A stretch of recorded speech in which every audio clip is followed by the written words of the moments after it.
लो guys, आपका स्वागत है हमारे चैनल पे। आज मैं एक्सप्लेन करने वाला हूँ ब्लू बीटल मूवी को, जो कि हॉलीवुड की है, 2023 में आई है। मूवी स्टार्ट होती है एक बेस पर, जहाँ एक क्राफ्ट आता है। एक टेंट में कैरपैक्स बैठा होता है, जो कि क्राफ्ट की आवाज सुनकर बाहर आता है। क्राफ्ट में से विक्टोरिया कॉर्ड बाहर आती है और कैरपैक्स से स्कैरम मिलने के बारे में पूछती है। कैरपैक्स बताता है हमें स्कैरम मिल गया है। विक्टोरिया जल्दी से जल्दी काम खत्म करने को कहती है। स्कैरम एक बड़े से बॉल के अंदर होता है, जो कि स्पाइडर जैसा होता है। ये स्पेस से धरती पर गिरा था। अगले सीन में एक प्लेन पाल्मेरा सिटी में लैंड होती है, जिसमें से जेमी बाहर आता है। वो पढ़ाई करके विदेश से अपनी फैमिली के पास आता है। सभी लोग गले मिलते हैं, फिर वहाँ से निकलते हैं। अब सभी एक रेस्टोरेंट में खाना खा रहे थे। तभी जेमी की बहन मिलाग्रो जेमी को बताती है कि उन्हें अपना घर छोड़ना पड़ेगा। मकान मालिक ने किराया बढ़ा दिया है। 3 महीनों में किराया नहीं दिया तो घर छोड़ना पड़ेगा। दुकान भी बिक गई और डैड को हार्ट अटैक आया था। जेमी पूछता है, ये सब आपने पहले क्यों नहीं बताया? उसकी माँ कहती है, तुम मन लगा के पढ़ रहे थे। इसके बाद जेमी और मिलाग्रो छत पर बियर पी रहे थे। जेमी कहता है, मेरे पास डिग्री है, मैं नौकरी करूंगा, पैसा ही पैसा होगा। अगले दिन जेमी एक बड़े से बंगले के सामने अमीरजादे जैसा खड़ा था। तभी मिलाग्रो से बुलाती है और टेबल के नीचे से च्युइंगम साफ करने को कहती है, जो कि वही चिपकाती थी ताकि उसका काम हमेशा चलता रहे। मिलाग्रो और जेमी काम कर रहे होते हैं। तभी वहाँ विक्टोरिया कॉर्ड फोन पर बात करते हुए कैरपैक्स के साथ आती है। जेमी उसे हाय बोलता है, पर विक्टोरिया उसे इग्नोर करके अंदर चली जाती है। विक्टोरिया और कैरपैक्स अंदर जाते हैं तो देखते हैं वहाँ जेनिफर बैठी होती है, जो कि विक्टोरिया की भतीजी थी। विक्टोरिया उसे पूछती है कि वो यहाँ क्यों है। जेनिफर टीवी ऑन करती है, जिसमें विक्टोरिया ने ओमैक दी वन मैन आर्मी को प्रेजेंट किया था, अपनी और अपनी कंपनी की सेफ्टी के लिए। और इधर मिलाग्रो टॉयलेट में जाती है और जेमी को बाहर वेट करने को बोलती है। ओमैक सीधे इंसान के दिमाग से जुड़कर उसे वन मैन आर्मी में बदल सकता है, जो कि 100 से भी ज्यादा लोगों को अकेले मार सकता है। ओमैक हमारे कंपनी को सेफ्टी देगा। जेनिफर उससे पूछती है पागो आइलैंड पर क्या मिला है, पर विक्टोरिया उसे कुछ नहीं बताती और उसे बाला फुसलाकर बाहर भेजने लगती है। जिस पर जेनिफर कहती है, मैं आपके हर रात हमने हथियार बनाना छोड़ दिया था। फिर ओमैक क्यों? विक्टोरिया उसकी और उसके बाप जेमी सीढ़ियों पर बैठे ये सब सुन रहा था। विक्टोरिया जेनिफर को धमकाने लगती है। कैरपैक्स उसे पकड़ने जाता है, पर जेमी वहां आ जाता है। मिलाग्रो टॉयलेट से बाहर आती है। विक्टोरिया उन दोनों को नौकरी से निकाल देती है। जेमी और मिलाग्रो बाहर बैठ के कैब का वेट कर रहे थे। तभी जेनिफर बाहर आती है। जेमी उससे पूछता है, तुम ठीक हो? वो उसे थैंक्स बोलती है और अपनी कंपनी में बुलाती है उसे नई जॉब देने के लिए, और उसे अपना नंबर देती है। अब रात में जेमी जेनिफर का इंस्टा अकाउंट चेक कर रहा है और उसे मैसेज करने जाता है, पर नहीं करता। फिर बाहर आता है और इमोशनल बातचीत चलने लगती है, जिसके बाद जेमी जेनिफर को मैसेज करता है और उसके ऑफिस उससे मिलने चला जाता है। रिसेप्शनिस्ट उसे वेट करने को कहती है और इधर जेनिफर भेस बदलकर कंपनी के लैब में घुस जाती है, जहां उसे स्कैरम मिलता है। वो उसे एक फूड बॉक्स में चुरा लेती है और वहां से भागने लगती है। जेमी उसे लिफ्ट से नीचे आते देखता है और उसके पीछे जाता है। इधर जब सांचेज लैब में आता है और स्कैरम को नहीं देखता, तो वो फोन करके बिल्डिंग को बंद करने को बोलता है। जेमी जेनिफर के पीछे भागता है और उसे बताता है कि वो जॉब के लिए आया है। वो उसे बाद में आने को कहती है, पर वो नहीं मानता। जब जेनिफर अलार्म सुनती है तो वो फूड बॉक्स जेमी को दे देती है और उससे कहती है न इसे छूना और न ही इसे खोलना। जेमी को वहाँ से भगा देती है और गार्ड्स को दूसरी तरफ ढूंढने को बोलती है। जेमी और जेमी के घर वाले बात कर रहे थे कि इस बॉक्स में क्या है। तभी सभी लोग बॉक्स को खोलने को कहते हैं। जब वो बॉक्स खोलता है तो देखता है उसमें स्कैरम था। उन लोगों को समझ नहीं आता कि ये क्या चीज है। वो उसे इधर उधर फेंकने लगते हैं। तभी जेमी उनसे स्कैरम ले लेता है। तभी स्कैरम एक्टिवेट हो जाता है और जेमी के फेस पे चढ़ जाता है। रूडी उसे हटाने जाता है, पर स्कैरम उसे शॉक देता है, जिससे वो दूर जाकर गिरता है। स्कैरम जेमी के अंदर घुस जाता है और जेमी के बैक से स्पाइडर लेग्स निकलते हैं जो कि जाकर छत से जुड़ जाते हैं। जेमी के सारे कपड़े जल जाते हैं और वो एक ब्लू बीटल में बदल जाता है। वो शीशे में जाकर अपने आप को देखता है, तभी उसे एक लड़की की आवाज़ सुनाई देती है। वो डर जाता है और अपने घर वालों से पूछता है कि क्या उन्हें ये आवाज़ सुनाई दे रही है। वो आवाज़ स्कैरम की थी, जो कि सिर्फ उसे ही सुनाई दे रही थी। सिस्टम चेकिंग स्टार्ट होने का काउंटडाउन शुरू होता है और उसे स्पेस में उड़ाकर ले जाता है। फिर वहाँ से गिरता है, जिससे उसमें आग लग जाती है। वो समुद्र से टकराने वाला था, तभी उसकी विंग्स खुल जाती हैं और उसे समुद्र पे लड़ाते हुए उड़ाती जाती हैं। वो इधर उधर लड़ते हुए टकराते हुए उड़ता है। जेमी एक कार के ऊपर गिरता है। वो वहाँ से हटता है, तभी एक बस उसकी तरफ आती है। स्कैरम को लगता है कि वो होस्ट पर हमला करने आ रही है, जिससे सेफ मोड ऑन करती है और बस को 2 भागों में काट देती है। सिस्टम की चेकिंग पूरी हो जाती है। स्कैरम उसे वापस उड़ा कर ले जाता है और काउच पर गिरा देता है। जेमी नंगा था। उसके घर वाले उसकी तरफ आते हैं, पर जेमी बेहोश हो जाता है। जेमी जब उठता है तो देखता है कि उसके घर वाले उसे घेरे हुए हैं। वो अपने रूम में जाता है और कपड़े पहनता है, तभी वो शीशे में देखकर बहुत तेज से चिल्लाता है। जेमी कमरे से बाहर आता है और जेनिफर से मिलने चला जाता है। जेमी उसके ऑफिस पहुंचता है तो देखता है कि जेनी किसी से छुप के भाग रही थी। जेमी उसे बुलाता है। वो जल्दी से जेमी की कार में बैठ जाती है और कार भगाने को कहती है। तभी पीछे से कुछ सोल्जर्स गोलियां चलाने लगते हैं। जेमी और जेनिफर वहां से भाग जाते हैं और जेमी के घर पहुंचते हैं। जेमी से बॉक्स के बारे में पूछती है। जेमी उसे अपनी बैग दिखाता है, जिससे वो शॉक में आ जाती है। सभी पूछते हैं कि ये क्या है। जेनी बताती है कि ये एक तबाही मचाने वाला हथियार है, जिसे मेरे डैड को दिया गया था। मिलाग्रो भड़क जाती है और कहती है, तुमने एक हथियार मेरे भाई को क्यों दिया। जेनिफर बताती है कि मैं नहीं जानती थी, ऐसा कुछ भी हो सकता है। पापा ने कहा था कि ये ऐसे ही एक्टिवेट नहीं हो जाता, ये अपने होस्ट को खुद चूज करता है। जेनी से इसकी चॉइस बदलने का तरीका पूछता है। जेनी कहती है, मुझे नहीं पता, पर एक जगह है जहां पता चल सकता है, पर वहां की चाबी कॉर्ड बिल्डिंग में है और सिक्योरिटी हाई अलर्ट पर है। रूडी कहता है, मैंने एक सिस्टम बनाया है जिससे हम वहां की सिक्योरिटी तोड़ सकते हैं। इधर कॉर्पैक्स विक्टोरिया को बताता है कि स्कैरम लैब से गायब है। विक्टोरिया उसे स्कैरम जल्द से जल्द ढूंढने को कहती है और कॉर्पैक्स वहां से चला जाता है। रूडी, जेमी और जेनी कॉर्ड बिल्डिंग के पास आते हैं। रूडी मशीन ऑन करता है, जिससे टीवी पर कार्टून आने लगता है और इधर जेमी और जेनी वॉच चुरा लेते हैं। यही उस जगह की थी। दोनों बाहर आते हैं, तभी वहां कॉर्पैक्स आ जाता है और जेनी पर हमला करता है। स्कैरम एक्टिवेट हो जाता है और कॉर्पैक्स को दूर फेंक देता है। कॉर्पैक्स गुस्सा होकर अपने पीछे की बटन को दबाता है और दी ओमैक में ट्रांसफॉर्म हो जाता है। जेमी जेनी को रूडी के पास जाने को कहता है और दोनों में फाइट होने लगती है। जेमी ओमैक को कमजोर कर देता है। स्कैरम जेमी से ओमैक को जान से मारने को कहती है, पर जेमी मना कर देता है। रूडी और जेनी जेमी की तरफ आते हैं। ओमैक उन पर गोली चलाने लगता है। जेमी उन्हें बचाने जाता है, पर ओमैक उसे मारने लगता है। ओमैक के हमलों से बेहोश हो जाता है। रूडी ओमैक को कार से टक्कर मारता है और जेमी को वहां से लेकर चला जाता है। तीनों एक बंद पड़ी जगह पर जाते हैं, जहां स्कैरम को हटाने का तरीका मिल सकता था।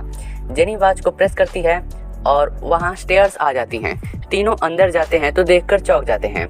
जेनी के पिता ब्लू बीटल थे और ये जगह उनकी थी। फिर रूडी कंप्यूटर चेक करता है। जेमी अपने आप को साफ करके शीशे में देखता है तो उसके घाव अपने आप भर जाते हैं। इसके बाद जेनी और जेनी की माँ के बारे में इमोशनल बातें करते हैं। फिर दोनों किस करने जाते हैं। तभी रूडी उन्हें बुला लेता है और बताता है कि जेनी के फादर के साथ एक प्रोफेसर था, जिसे भी स्कैरम ने चुना था। जेनी के पिता टेड ने उस पर कुछ एक्सपेरिमेंट किए थे, ये पता लगाने के लिए कि स्कैरम होस्ट के शरीर पर क्या असर करता है। जब इंसान के शरीर में ये घुसता है तो उसके दिमाग से जुड़ने की कोशिश करता है।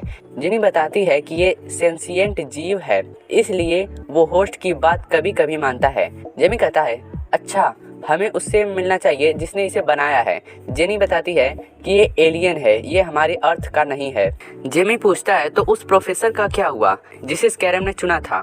तब रूडी बताता है कि स्कैरम तभी निकाला जा सकता है जब होस्ट की मौत हो। तीनों टेरेस पर बात कर रहे थे, तभी वहां से विक्टोरिया कॉर्ड का क्राफ्ट गुजरता है।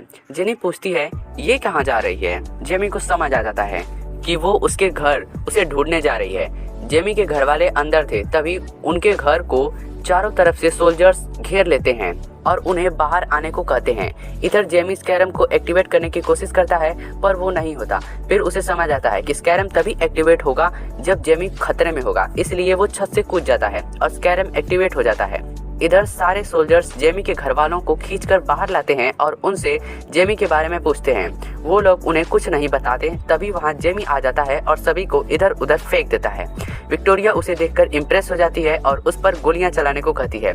जेमी को कुछ नहीं होता। फिर विक्टोरिया जेमी के घर वालों पर गोलियां चलाने को कहती है। जेमी उनके आगे आ जाता है और फिर स्कैरम से हथियार मांगता है। उसका हाथ एक मशीन में ट्रांसफॉर्म हो जाता है, पर जेमी स्कैरम से हथियार चेंज करने को कहता है क्योंकि उसे खून खराबा नहीं चाहिए था। फिर उसका हाथ एक शॉक देने वाली गन में बदल जाता है, जिससे वो सारे सोल्जर्स को दूर फेंक देता है। वो अपने घर वालों को वहां से जाने को कहता है और सभी को मारने लगता है। मिलाग्रो गिर जाती है। उसके डैड उसे बचाने जाते हैं पर उन्हें गोली लग जाती है।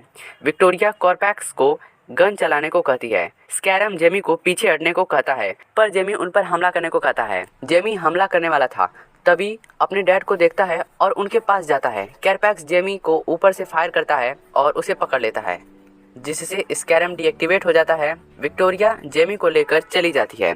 जेमी के डैड की डेथ हो जाती है। सभी लोग सुबह में इधर उधर खड़े थे। तभी जेमी की दादी कहती हैं, हमें जेमी को बचाना होगा। जेनी वहां आती है और सभी को अपने साथ ले जाती है जेमी को बचाने के लिए। जेनी उन्हें अपने डैड के अड्डे पर लेकर जाती है और वे सभी एक मक्खी जैसे क्राफ्ट में बैठकर उड़ जाते हैं जेमी को बचाने के लिए। जेनी उन्हें उसके डैड के हथियार देती है। फिर सभी प्लान बनाते हैं कि कैसे जेमी को वहां से निकाला जाए। इधर विक्टोरिया जेमी से कहती है, मानती हूँ इस स्कैरम ने तुम्हें चुना है पर इस पर मेरा हक है। अब जब तुमने इस स्कैरम को एक्टिवेट कर दिया है तो इसका कोड ओमैग में डालना और भी आसान हो गया है। सांचेज कहता है, पर मैम अगर ऐसा किया तो वो मर जाएगा। विक्टोरिया फिर भी कोड ट्रांसफर करने को कहती है और इधर जेनी और जेमी के घर वाले विक्टोरिया के बेस पर आते हैं, पर वो जेट को कंट्रोल नहीं कर पाते और वहां टकरा जाते हैं। सभी सोल्जर्स उन पर गोलियां चलाने लगते हैं। रोडी सबको मारते हुए आगे बढ़ता है। मिलाग्रो और जेनी नीचे उतरती हैं। इधर विक्टोरिया ट्रांसफर स्टार्ट करवा देती। मिलाग्रो और जेनी छुपते हुए आगे बढ़ती हैं। तभी वो देखती है विक्टोरिया ने फुल्ली ऑपरेटेड ओमैक सिस्टम बनाया था, जिससे अनगिनत ओमैक बनाए जा सकते हैं। ये सिस्टम जेमी से उसका कोड सोख रहा था। सांचेज कहता है, ये ट्रांसफर उसकी जान ले रहा है। जेनी और मिलाग्रो पूरे सिस्टम में बॉम्ब लगाने लगती हैं। इधर जेमी अपने पापा से मिलता है। उसके डैड उसे समझाते हैं, तुम्हारा टाइम अभी नहीं आया है, जाओ स्कैरम तुम्हारा वेट कर रहा है। सांचेज कंप्यूटर में देखता है तो खुश हो जाता है। जेमी की हार्ट बीट नॉर्मल हो रही थी, वो स्कैरम से जुड़ रहा था। स्कैरम का कोड ओमैक में ट्रांसफर हो जाता है और कॉर्पैक्स उठता है और ओमैक को एक्टिवेट करता है। कॉर्पैक्स जोरों से चिल्लाने लगता है, इधर उधर गिरने लगता है। जेमी अभी स्कैरम के पास जा रहा था तभी बॉम्ब ब्लास्ट हो जाता है, जिससे लाइट चली जाती है। जेमी आज़ाद हो जाता है। वो स्कैरम को एक्टिवेट करने की कोशिश करता है पर सिस्टम रीस्टार्ट पर चला जाता है। जेमी भागता है। विक्टोरिया सांचेज से जेमी को रोकने को कहती है पर सांचेज उसे भगा देता है। मिलाग्रो और जेनी भाग रही होती हैं। तभी जेनी देखती है कि छत फट रही है। इधर जेमी भागता है पर सामने रास्ता नहीं होता और उसे सोल्जर्स घेर लेते हैं। जेमी की दादी उसे बचा लेती हैं। विक्टोरिया जेनी को पकड़ लेती है। जेमी और बाकी सभी शिप में जाते हैं पर अभी जेनी और मिलाग्रो अंदर ही थी। जेनी उन्हें बचाने के लिए जाता है। मिलाग्रो भाग रही थी तभी वो सोल्जर से टकरा जाती है। वो उसे पकड़ने जाता है पर मिलाग्रो टेड के गैजेट से उसे दूर फेंक देती है। सभी उस पर गोलियां चलाने लगते हैं पर वो शील्ड से खुद को कवर कर लेती है। तभी जेमी आ जाता है और सभी को धूल चढ़ा देता है। रूडी भी वहां आता है। जेमी मिलाग्रो से जेनी के बारे में पूछता है। मिलाग्रो बताती है कि हम अलग हो गए थे। तभी रूडी चिल्लाता है, उससे बचो। रूडी और मिलाग्रो हट जाते हैं और जेमी दो दीवार तोड़ते हुए बाहर गिरता है। ओमैक और स्कैरम लड़ने लगते हैं। रूडी मिलाग्रो को शिप में भेजता है और खुद जेमी के पीछे जाता है। स्कैरम और ओमैक में तगड़ी फाइट होती है पर ओमैक जेमी के पेट पर वार करता है और उसे पटक देता है, जिससे स्कैरम फेल हो जाता है। स्कैरम का हेलमेट तोड़ देता है और जेमी को तलवार से मारने जाता है। रूडी ओमैक को नारियल से मारता है। ओमैक रूडी पर हमला करता है। जेमी हट जाता है और जब रूडी पर हमला होते हुए देखता है तो स्कैरम फिर से एक्टिवेट हो जाता है और ओमैक को लेजर से मारता है। इधर विक्टोरिया जेनिफर को लेकर उड़ जाती है।